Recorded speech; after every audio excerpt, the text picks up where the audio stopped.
Easter was God's plan. Easter was God's plan. It's so easy for us to begin to get into this story and get angry about what happened to Jesus.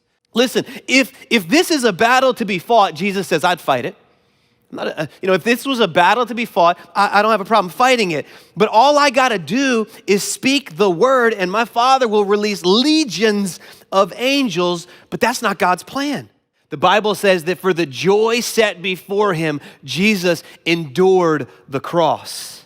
How easy it would have been for Jesus to simply in that moment come down from the cross. How easy for him to just relieve himself of that pain, that agony, that humiliation, that shame. You see, the cross wasn't just about killing someone. It was shaming them, and he could have come down off that cross, and in that moment, guess what? He could have proved to them. He could have convinced the crowd, but in doing so, he would have condemned the world. Jesus knew that it had to happen. He knew God's plan, and he chose to be obedient to it because Easter was God's plan.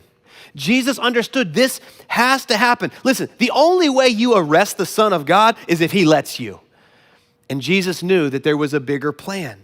I want you to understand that when God created you and when God created me, he created us for a specific purpose, and that purpose was to be loved by him, was to be in a relationship with him. God created you so that he could love you, but sin destroyed all of that.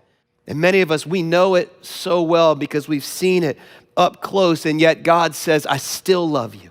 I still have a plan for you. I want you to come to me.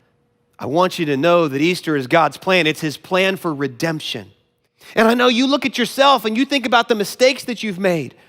You think about the times you turned your back on God. You think about the times you let a friend down or you lied or you cheated. And I want you to know God knows all that. And he says, I love you anyway.